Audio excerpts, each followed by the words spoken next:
Good afternoon, and thank you for joining us for this installment of Epic Insight. This is Brian Lenz, Director of Sales and Strategic Partnerships here at Epic, and I will be your host for today's call.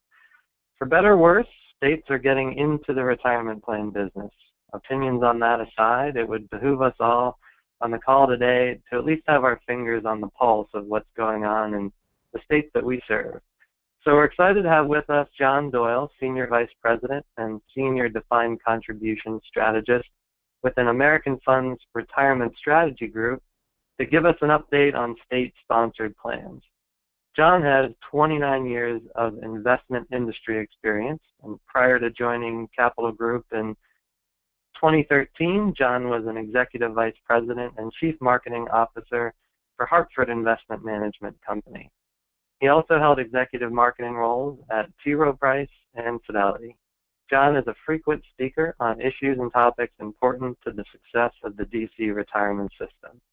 As always, your line will be muted throughout the call, but if you have any questions for me or John, feel free to enter those in the questions panel, and we'll field those at the end of the call.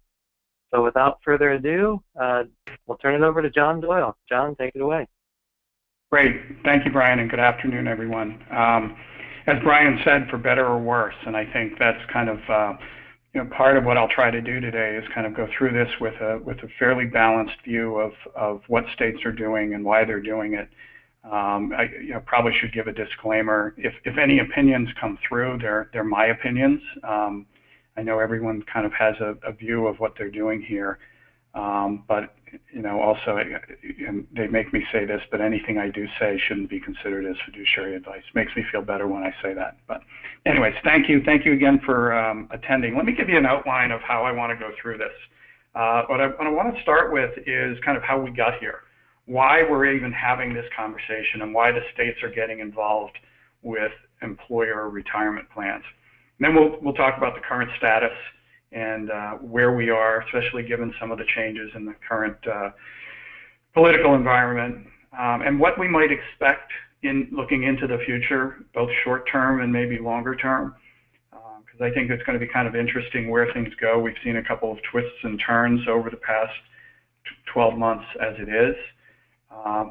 We'll talk about the threats to an advisor's business, the threats to the kind of status quo of the employer retirement business, but also the opportunities, because I think change often has people a little concerned, but at the same time it opens up doors and creates opportunities. And then if we have time right at the end, there's some interesting stuff going on at the state level with regard to fiduciary rules, and I thought we'll kind of bring that up, and I'll tell you what I'm hearing from that.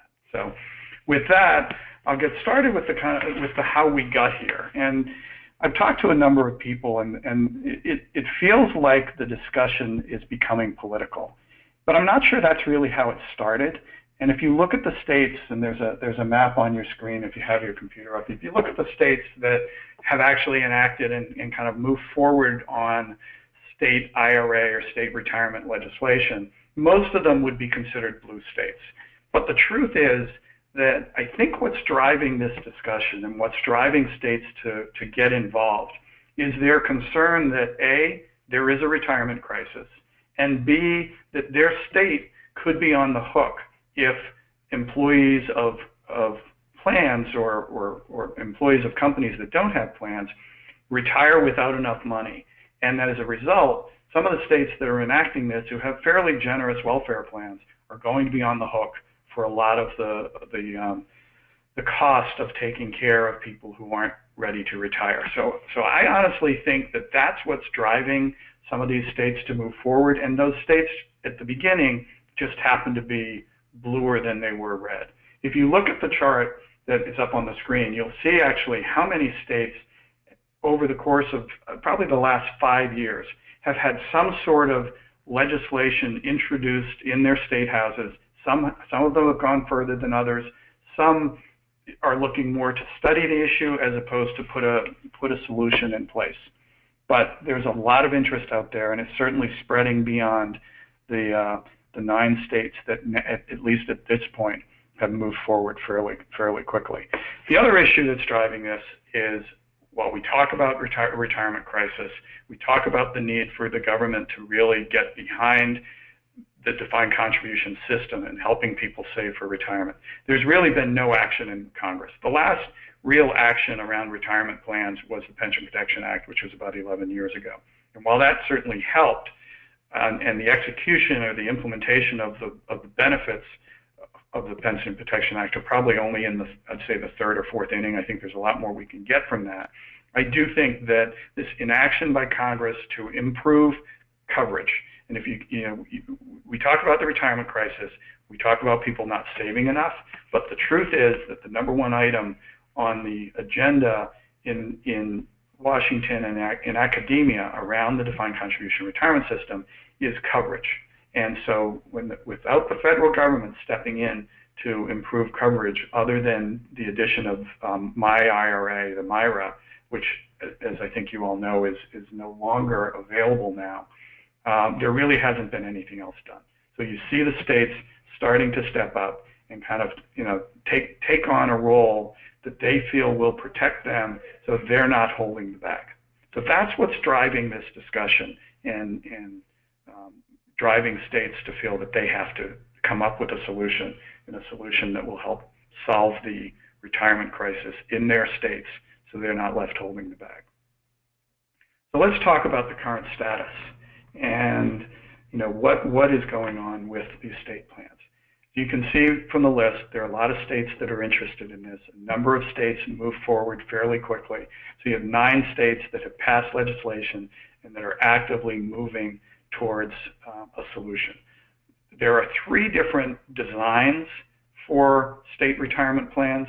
One is what we call the secure choice design, and it's a name that's been used consistently across a number of states, although there are a few other variations of it. But the secure choice design, which is the design that California, Connecticut, Maryland, Oregon, and Illinois have all adopted, at least to date in their move forward, is a state-run IRA that would become mandatory for employers that do not offer a qualified retirement plan.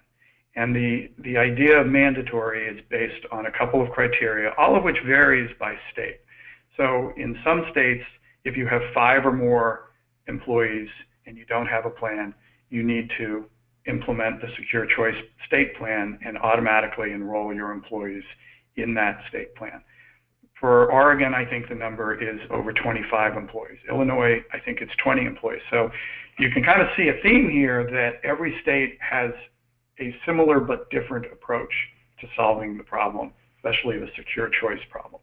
And we'll talk a little bit more about that, but generally that has been the most popular among the 9 states that have implemented. And reading through proposed legislation of the other states, the other 20 other states that have introduced something, secure choice seems to be in at least every state's thinking in terms of what they might do.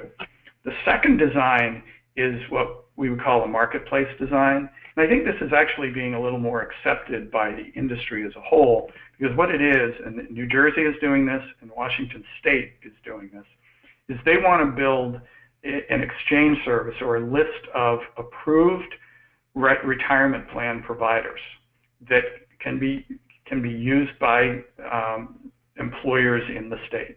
And the approval comes if they meet certain criteria around costs and around investments available. So what both of these states feel, the New Jersey and Washington legislatures feel, is that by having an exchange, they're still working with the private sector to offer retirement plans, so they haven't upset the apple cart too much within those states.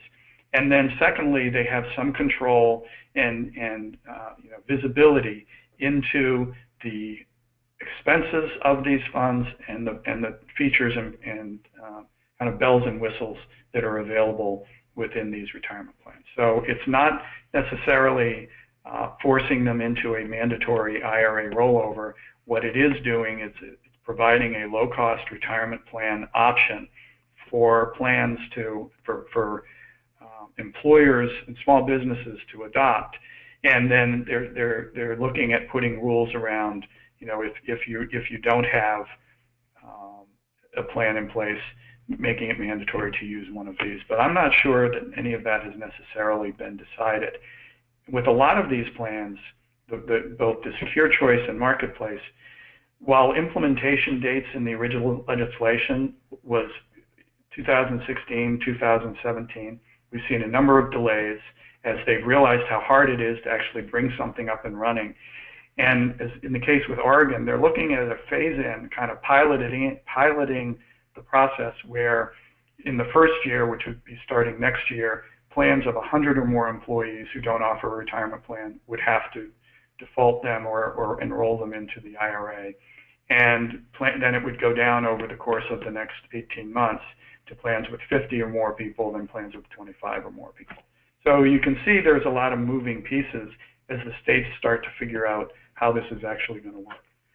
The third design is a multiple employer plan, so a MEP plan. And this is Massachusetts and Vermont. Massachusetts actually has already enacted and is live with MEP plans for nonprofits, which is really what's illustrated here in terms of what Massachusetts is doing. So their view when they went ahead and did this was that coverage for small nonprofits was difficult or non-existent, and they wanted to put together a reasonable plan with the nexus of the MEP plan being nonprofits within the state. So that's already in place. Vermont is looking for something similar, maybe not necessarily focused on nonprofits, but having a multiple employer plan where the nexus that makes the MEP viable is that they are businesses that are domiciled in the state of Vermont. So you can see everyone's kind of twisting a little bit and defining, but it certainly creates a little bit of confusion as everybody tries to understand what the states are doing, what they're thinking, why they're doing it. The other thing that's different, and that we talked about who's eligible for these plans or who must use these plans, is if you're eligible, what do you have to do and what do you put your participants in? So some states are going to require a 3% contribution for all employees. That would be an automatic enrollment into the IRA, but since it's purely voluntary, they could turn that off at any time. But they're not all 3%. Some of the states are 5%, and one of the states starts at 5% and does an auto increase up to 10%. So if you're working in any of these states, as they get closer to implementation dates, then you'll have to become more familiar with the specifics. And I think what we're seeing, especially with Oregon, is as they move fairly, they're the quickest. I don't want to say they're moving quickly. They are the quickest in terms of how they're moving, have changed a little bit in terms of some of the original ideas of what they're going to require in terms of contribution. The other thing, though, that these plans do is they have different investment options. So, for example, and I'll use them because they're furthest along, Oregon, I believe, is going to require that the first $1,000 an employee puts in will go to some sort of stable value or money market where there's no risk of market fluctuation. And then above $5,000, it will go into above $1,000, it will go into a target date type of investment. What we've heard from Illinois is they're thinking of something similar with a target date type of investment. What's also different is Oregon has hired an investment manager. Illinois has talked about doing some of this through their investment committee, but that's, I believe, up in the air and not set in stone. It's just part of some of the discussions that I've heard. But we're looking at Oregon going first, California phasing it in really 2019, and Illinois starting a phase-in approach in 2018. So a lot of moving pieces. Massachusetts is already live. Vermont's looking at 2018. And I think New Jersey and Washington, who may have the most kind of market acceptable solution, are trying to expedite launch and make something available fairly quickly. The other thing about Secure Choice, the mandatory IRA, is they're likely to all be Roth IRAs. So all of this will be an after-tax approach, not guaranteed that everybody will take that approach, but that's the expectation in terms of the legislation that's been written out there. It's employer payroll deduction and anywhere from 3 to 5%, as things get started. So the question I get a lot is, great, so what's different about a state IRA versus a payroll deduction IRA that we could do today? There's no reason why an employer can't simply do a payroll deduction. They can offer to put money in or not. Two things. First of all, the state IRA does not allow for any employer contribution. So this is all employee money, and that is pretty much by rule. And the reason they put that rule in is because the states don't want these plans to be subject to ERISA, which creates a gray area that we've seen a lot of change resulting in some policy changes and the change in administration. A lot of the states said they wouldn't do it if there was any danger of them becoming subject to ERISA, although it wasn't clear whether they would be or not. The Obama administration directed the Department of Labor to issue an exemption which basically guaranteed that these plans would not be found to be subject to ERISA. States felt comfortable about that. States started to move forward. We saw a lot of movement from a lot of different states in terms of what they were doing. The new administration came in and rescinded that exemption, so that slowed things down in the state IRA area. The gray area is there's never been a determination as to whether these plans would be subject to ERISA with or without the exemption coming from the DOL. So after the exemption was removed, a number of states that had moved forward, in fact the 9 that I mentioned, have all said, we're going forward with this, we're not changing. I think what has changed is a lot of the other states that maybe weren't as far along are playing a little bit more of a wait and see. They want to see what happens. They want to see the direction that California and Oregon and some of the other states go before they make a final decision and determine that they will move forward with some sort of state IRA legislation. The challenge, of course, is that we end up with 50 states and 50 different sets of regulation. And I think that's what is causing a lot of consternation in some of the industry associations, as well as the concern that that this may kind of dilute the value of the employer plan. So that's where we are today. I think we'll probably hear a lot more about the states as they go live, but as I said, they're a little bit more delayed than expected. So what can we expect in the near future? I think we talked already about implementation of the existing 9 plans. They're going to move forward. It's not going to be quick. They're not worried about not having the ERISA exception, and they'll keep moving forward. Other states are going to look at it. They're going to study it. There will be, I think, the time frames that they laid out in original legislation will, if nothing else, simply get delayed, even if it's not obvious, but they're doing it because they want to see what happens with the states that are moving forward. So, we'll kind of see what happens there.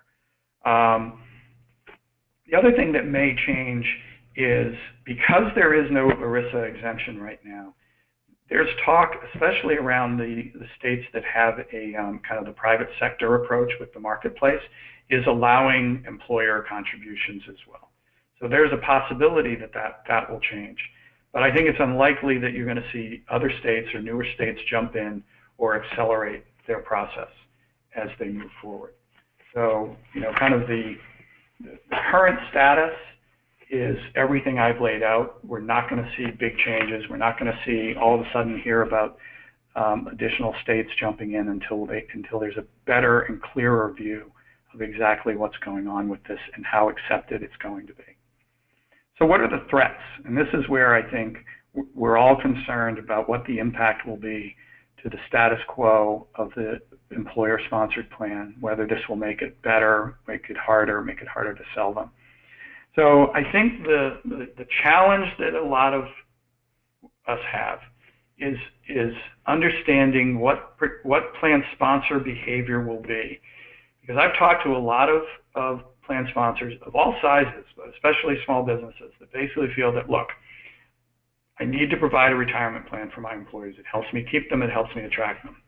If I could just go with a state plan and I can not make an employer contribution, but I can pay them extra and they can use that money for that contribution, then why would I take on the responsibility and liability of a 401k plan? And I think that is probably one of the major concerns that I'm hearing from advisors and from the industry itself. I know with NAPA and ARA, the National Association of Plan Advisors, this is certainly one of their concerns, as well as the confusion that this could cause and the kind of 50-state, 50 rules scenario that would be almost a worst-case scenario.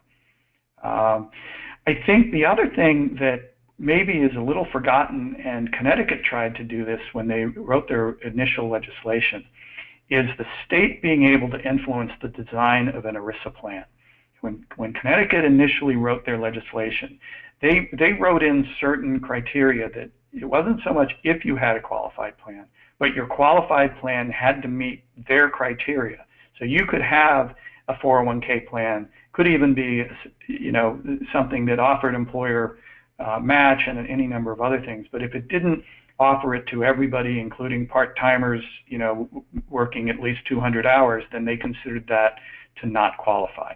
And the concern was that these states, by building in that type of criteria, would now start to influence how a plan, an ERISA plan, had to be designed within their state. There was a lot of fairly aggressive feedback to Connecticut on that feature, and in the end, they pulled it out before they passed it. But so it was never challenged in court. We don't know what might happen if a state tried to do that again. So something to keep an eye on. Definitely a concern that the states may be able to influence ERISA designs because of that.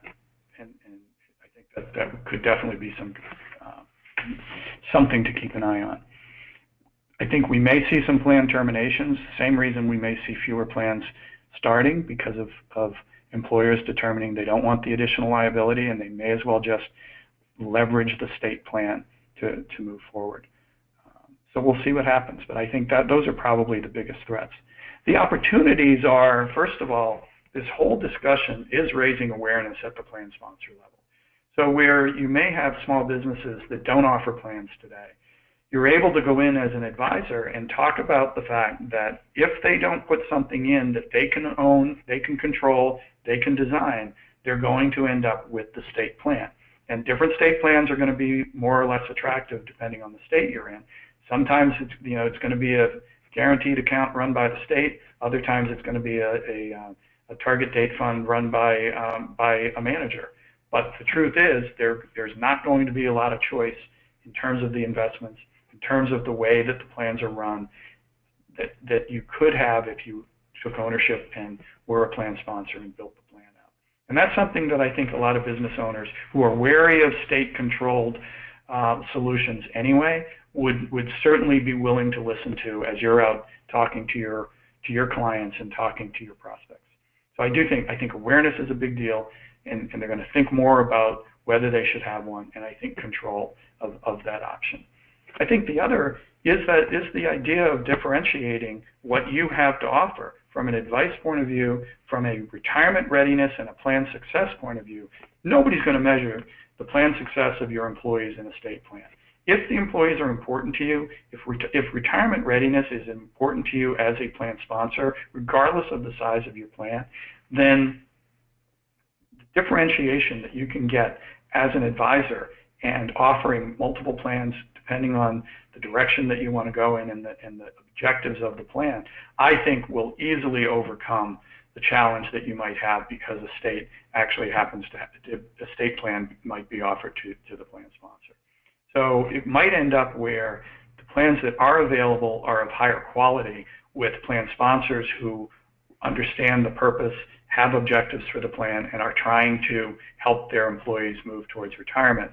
And the plans that may go away are the business owners that never wanted to do it in the first place, never paid that much attention to it, and never really helped grow those plans in the first place. So, I know I'm kind of trying to make the case here that fewer plans might be a good thing, but I think it's an issue of the quality of plans on average could very well go up because of the type of plan sponsor that really does want to have control and have an impact on their employees.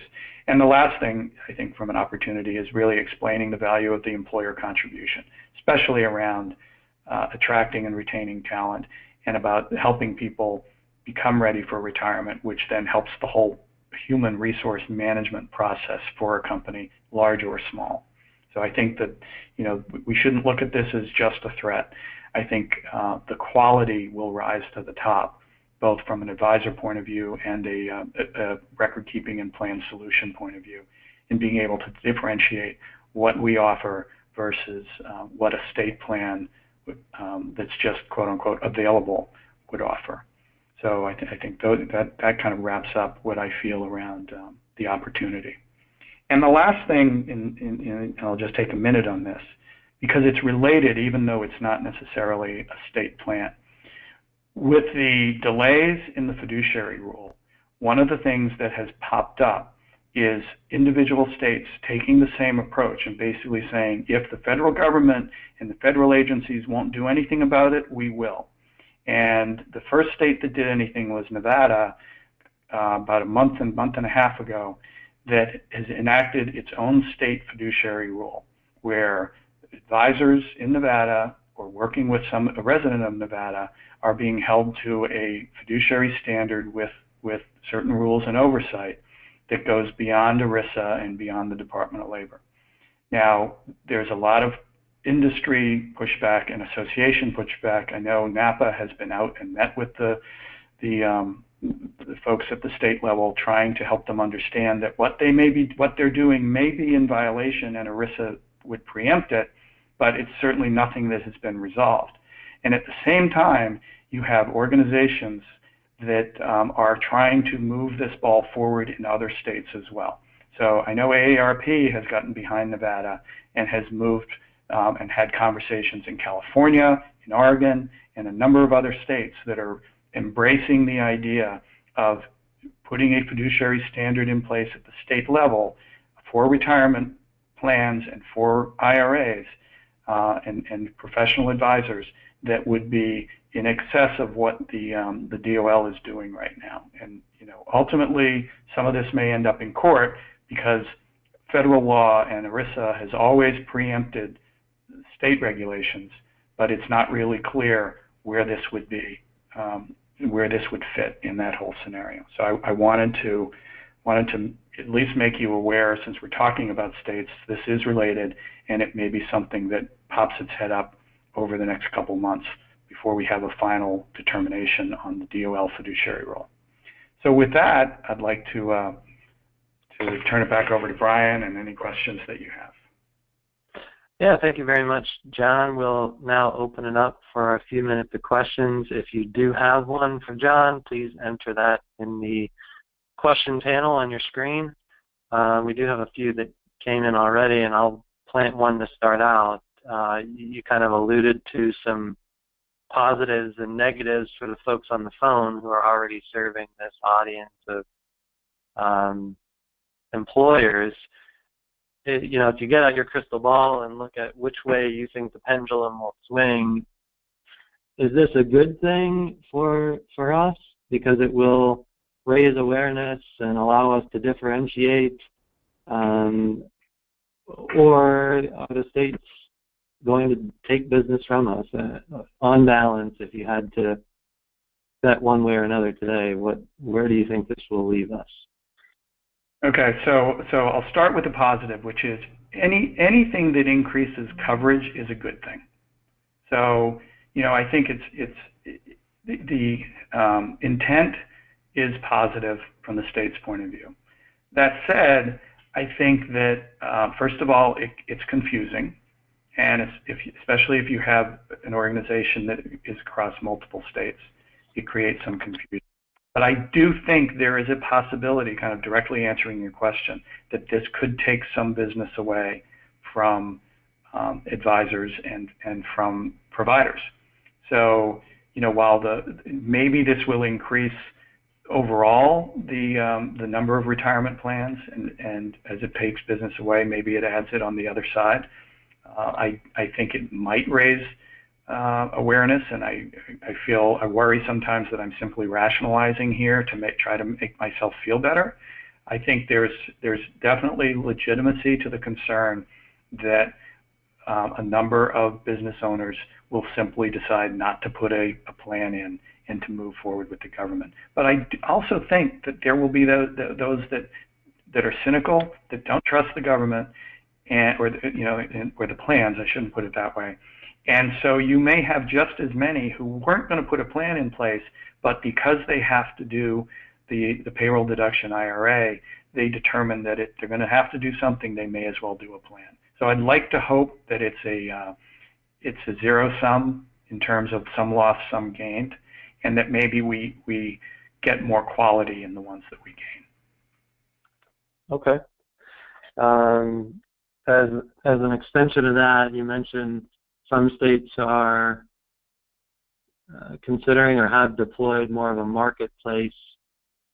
Are there things that those of us on the phone who serve those states should be doing now to position ourselves for inclusion in that? How far along are those things, and what's the first step to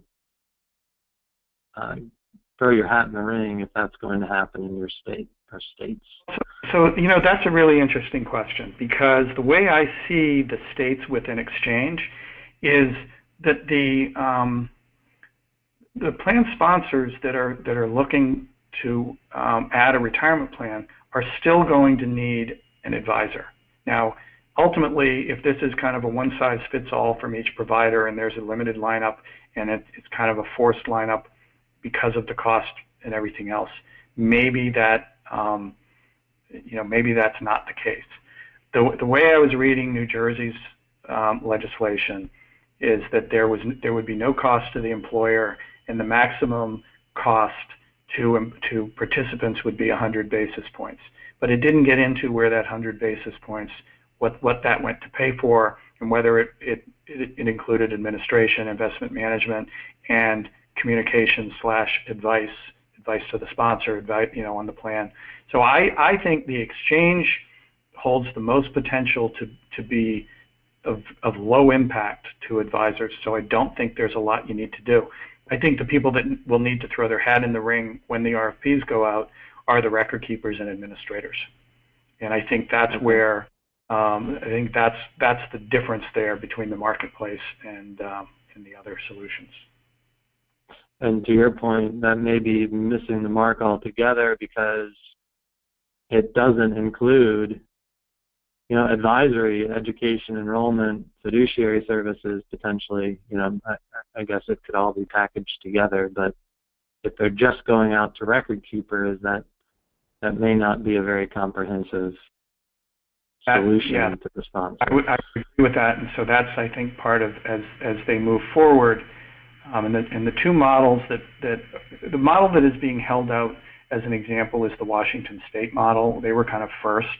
I don't know how they've taken into account the need for any sort of advice to the plan sponsor or advice possibly to the participant, and whether that would fall into the expense category or whether that was something that could be in addition to maybe paid separately. I don't know the answer to that right now. I don't think it's clear in what I read.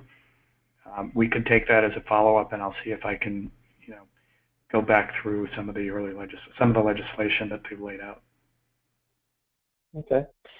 And what are you seeing as potential investments in these plans, and who's selecting them? I think you mentioned in some states they're working with an investment manager, others may be doing it themselves. What are you seeing that landscape look like? Yeah, so I think the kind of two of the examples that we're aware of right now who have moved that far. I think California is looking at a guaranteed return and a pool of money managed by the state or state-selected managers in that pool. And I think the way it's structured is a minimum return with an actual a minimum credit rate with an actual return, and then they would revisit that minimum credit rate on an annual basis. So it's not a flexible investment. It's one investment for everybody. I think with Oregon, they have actually hired an investment manager to run their target date solution that's available and would be where participants go with $1,000 or more. It's age-based, passive building blocks, and so that's their solution. Illinois has talked about target date type of solution for all participants. But as you can see in all of this, there's kind of one option for everybody. So, I mean, if you're in California, you get their crediting rate. If you're in Oregon, you get their target date. If you're in Illinois, you get their target date. So that's, I think, the theme we're seeing. The whole idea behind these plans is that they will not cost the states any more money. If you think about the two of the three states that are furthest ahead with Illinois and California, they're both have severe budget constraints, and it built into the legislation is that this won't cost them money. So if you're guaranteeing a return, as California is, it's going to be interesting to see how they do that, and at the same time keep the taxpayers off the hook. So I would expect in every case, other than the marketplace solutions, we will see a limited or single option for everybody in the plan. And you mentioned states are still kind of waiting to see about fiduciary exemptions and fiduciary exemptions. I mean, maybe I'm missing something, but what California is doing sounds like a fiduciary lawsuit waiting to happen. What are there safeguards for them, and just giving someone a one-size-fits-all investment that is guaranteed, but returning something very low? Yeah, so I think that's a great question. I think that at least for now, there will be no special exemption for these plans. So the Department of Labor has taken away that there were two opinions or two, exemptions opinions authored by the DOL, one for state and one for cities that were as big as states. So because New York City wanted to do their own plan, just like this. The reason that it's still kind of gray is that since there's no employer involvement, since there's no employer money going into the plan, you could argue the case that they're not ERISA plans. The only reason that they might be ERISA plans is because of the automatic enrollment and the fact that that all of these plans have some sort of automatic enrollment feature. The only way that that will be solved is probably in court, unless something else comes out from the DOL at a later date. So I think the California approach, they have a couple of things going for them. One is that they're a state, and the states have certain protections. The 457 plans they run are not ERISA plans. The states have exemption from that anyway. So I think the argument you would hear is that this is a state plan and therefore it's not subject to ERISA. Again, it's going to have to be solved somewhere. It's in a court somewhere or at a government agency. Hence the wait and see from others. They don't want to be the one in court sorting that out, I assume. That's right. But I also think the wait and see is, let's see what adoption is like, let's see what the costs are like, and let's make sure this isn't going to cost us any money. Right. Okay. Well, that does it for questions. Thanks again to John and American Funds, and thanks to everyone on the phone for joining us for this Epic Insight webinar. We appreciate your partnership and look forward to seeing you next month. Thanks, John. Thank you, everyone, for your time.